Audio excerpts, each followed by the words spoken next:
নমস্কার বন্ধুরা, আশা করি তোমরা সবাই খুব ভালো আছো, সুস্থ আছো। তো আমরাও ভালোই আছি। তো আমার ছোট্ট এক চিলতে বাগান ঘরের ভেতরে, সেটা দিয়েই আজকের ব্লগটা শুরু করছি।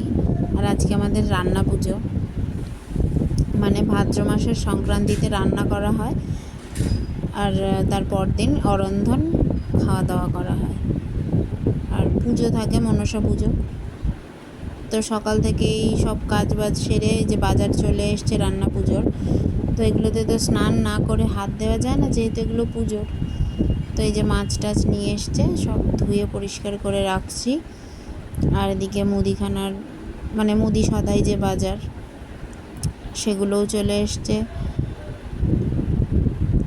তো মাছ টাছ ধুয়ে ফ্রিজে তুলে দিলাম। এখন সব পরিষ্কার করা হয়েছে, কারণ সব ধোয়া পরিষ্কার জায়গাতেই রাখতে হবে এবং ধুয়ে পরিষ্কার মানে পরিষ্কার পরিচ্ছন্নভাবেই সব কিছু করতে হবে।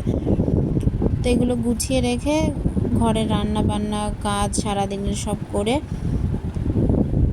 তারপর স্নান টান সেরে, আর এই যে সবজি বাজারটাও আমার হাজব্যান্ড আসার সময় করে নিয়ে এসছে, আর দেওর গিয়ে সকালে মাছটা করে এনে দিয়েছিল। তো আমরা দুজনে স্নান করে চলে এসেছি। এবার সবজিগুলো ধুয়ে নেব, নিয়ে কাটাকুটিটা করে রাখবো। তারপর আবার দুপুরবেলার খাওয়া দাওয়া থাকে, তো তখন আবার খাওয়া দাওয়া করা, ওই জামা কাপড়ে তো হাত দেওয়া যাবে না কিছুতেই। এই জন্য আগে কাটাকাটি যা করার সব করে নেব। রান্না তো অনেক কিছুই হয়, এখন অনেক রকম রান্না আমরা বাদ দিয়ে দিয়েছি বলে জিনিসগুলো ইউজ করি, কিন্তু একটার সাথে আর একটা একটু মিশিয়ে দিয়ে করা হয়। আর শাশুড়ি মা থাকতেই এগুলো করেছিল। এই যেমন কচু শাকের মধ্যে ওলটা দিয়ে দেওয়া হবে, দিয়ে একসাথে করে দেওয়া হবে, অল্প একটু ওল দিয়ে দেওয়া হয়। আর কাঁচকলা আর ঠোঁটে কলা দিয়ে ইলিশ মাছ আর কাতলা মাছের ঝোল হবে আলাদা আলাদা। আর এই যে সবজিগুলো দেখছো, যা যা সবজি আমরা ইউজ করবো এই দিন, সবগুলো থেকে একটু একটু করে রেখে দেওয়া হবে। ওগুলো যখন পুজো করা হবে রাতে, তখন ওগুলোও লাগবে। তো নারকেল কচু শাকে আর চাল কুমড়োতে দেওয়া হবে। যেমন শশা দিয়ে তরকারি হতো, এখন আমরা চাল কুমড়োর ভেতরে শশাটা দিয়েই তরকারি করে দিই। আর চাল তার চাটনি হবে চিংড়ি মাছ দিয়ে। এই যে সব ধোয়া কাটা পরিষ্কার হয়ে গেছে, এবার গুছিয়ে রেখে যাব, খাওয়া দাওয়া করে নেব, নিয়ে একটু রেস্ট নেব, নিয়ে সন্ধ্যাবেলার পরে রান্না করা হবে। তো এখন প্রায় 2:45 বাজে, হয়ে গেছিলো সব কাজ। আর এই যে সন্ধ্যাবেলা সবাই রেস্ট নিয়ে উঠে সন্ধে পুজো দেব, দিয়ে যাব ওই রান্না করতে, পুজোর রান্না করতে।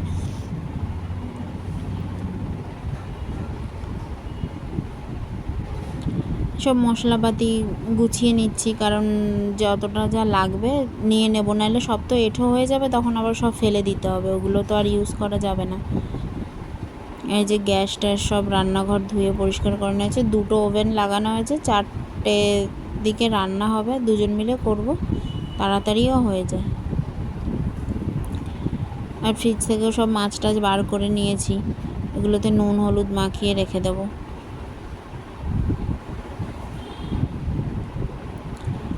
রান্না করার আগে শাক উলু বাজিয়ে ঠাকুরের নাম স্মরণ করে তাই রান্না বসাবো।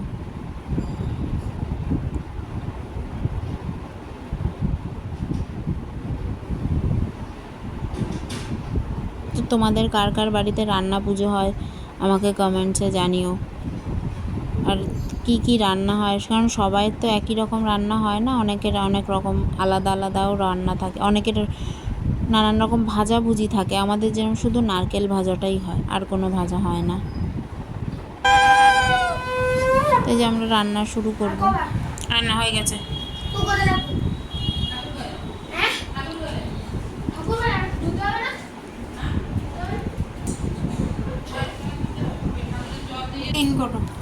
গ্যাস জ্বালিয়ে দিয়েছি। সবার ফার্স্টে কচু শাকটা সেদ্ধ বসাবো, চাল কুমড়ো সেদ্ধ বসাবো, আর চালতাটা সেদ্ধ বসিয়ে দেবো।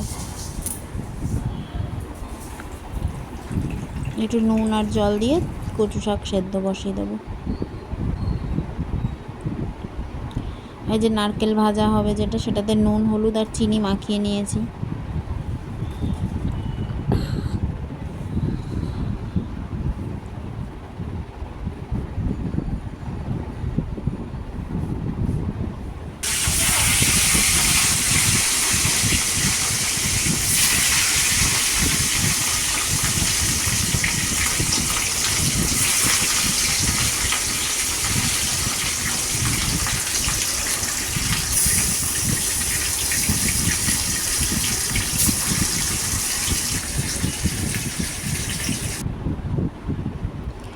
এই যে চাল কুমড়োটা বসিয়ে দিয়েছি, এদিকে মাছ ভাজা চলছে, এদিকে ডাল সেদ্ধ বসিয়ে দেওয়া হয়েছে।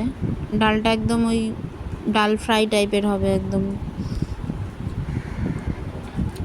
তো এক এক করে চলছে সব রান্না বান্না। দুটো মানুষের হাত একটু বিরাম যায়নি আমাদের, একভাবে কন্টিনিউ রান্না করে গেছি যাতে টাইমের মধ্যে সব শেষ হয়। আর এই যে চালতার চাটনি চিংড়ি মাছ দিয়ে হবে এটা।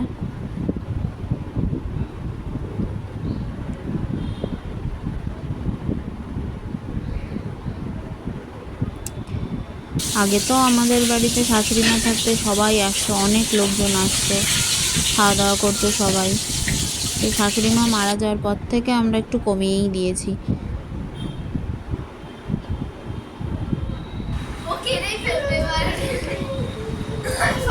আর রান্না বান্নার মাঝখানে এই যে এনাদের একটু হই হুল্লোড় খেলাধুলো সেগুলোও চলছে।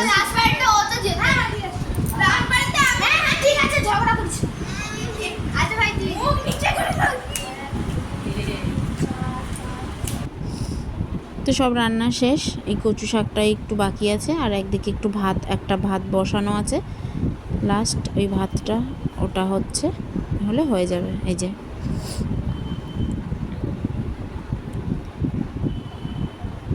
আর আমাদের সব আত্মীয় স্বজনের বাড়িতেই মোটামুটি আছে রান্না পুজো। তো দেখো ঘড়িতে এখন প্রায় 10টা বাজে, সব গোছানো কমপ্লিট, রান্না বান্নাও হয়ে গেছে।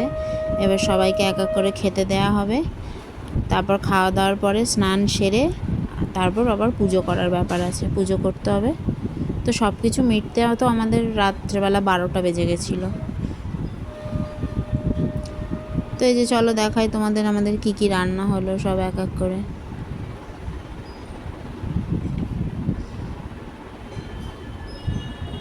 সবই মাছের আইটেম।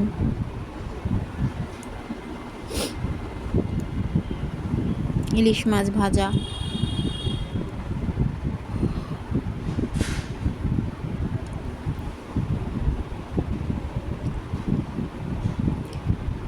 এদের খেতে বসিয়ে দেওয়া হয়েছে, কিন্তু এদের খেতে বসিয়ানোর আগে ঠাকুরের জন্য সব খাবারটা ঠাকুরের জন্য তুলতে হবে, এটারই পুজো হবে। আর এই যে দুপুরবেলা কাটাকুটি করেছিলাম, ওই সবজিগুলো যে রেখেছিলাম না অল্প অল্প করে, ওগুলো তো এই যে সব রকম দিয়ে গুছিয়ে রাখা হলো। আর এবার বাচ্চাদের খেতে দেওয়া হবে, সবাই খাবে, বড়রাও।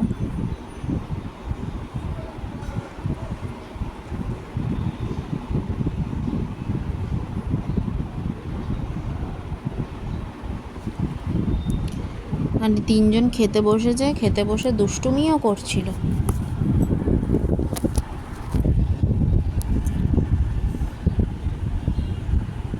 খেতে বসে দেখাচ্ছে যে সব রান্না ভালো হয়েছে।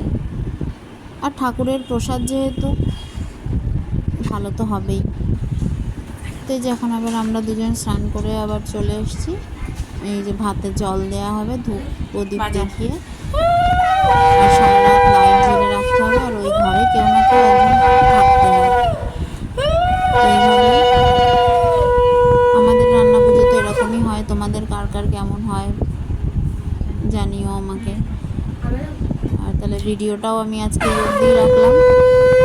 সবাই ভালো থেকো, সুস্থ থেকো।